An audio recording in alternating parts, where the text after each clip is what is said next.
Libya is hosting an international conference as it seeks support ahead of elections. Delegates from around the world are arriving for the meeting in Tripoli. The gathering is seeking backing for efforts to bring peace and security ahead of December's poll. The US, Russia, Turkey and Egypt are among those taking part. Let's speak to Malik Trainer, who's at the conference for us in Tripoli. So what does this conference mean for Libya, Malik? Well, Foley, for the last 10 years, Libya has been engulfed in political divisions, conflict, and violence.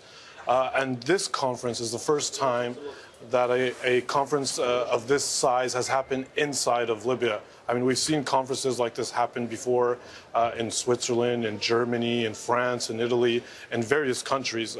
But for the first time, we're seeing over 30 countries, organizations like the UN, the African Union, the Arab League, the European Union, foreign ministers from various countries like Spain, Italy, France, Egypt, Saudi Arabia, and many other countries are here at various levels. But it's the first time this is happening.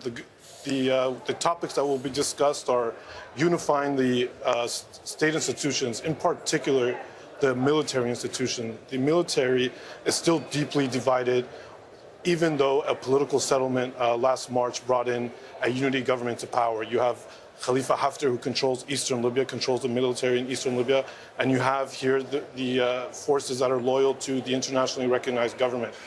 So a plan of action, according to the Libyan authorities, a plan of action will be discussed to unify the military and to force the over 20,000 foreign fighters and mercenaries that are still here out of the country. So the Libyans have come up with a comprehensive plan to expel these foreign fighters out of the country, and they're hoping that the international community, the countries that are here today, will help them in that support, especially before elections. I mean, elections are scheduled in just 2 months. Making these foreign fighters leave the country is integral to holding a fair and clear election. And how do ordinary Libyans feel about this conference, Malik?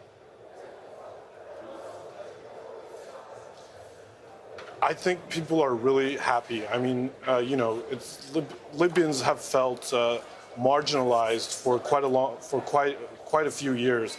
People here, as we were arriving here to this hotel, the Corinthia Hotel, you see the flags of the various countries that are here. On social media, people have been filming saying that Libya is regaining its recognition around the world. So I think Libyans are very happy to see that, that Tripoli is safe enough for all these senior officials from various countries to arrive in the country. They feel like it's a hope that they can be recognized around the world as a sovereign and as a respectable country. Thank you very much for that, Malik. Malik Trainer, live for us in Tripoli.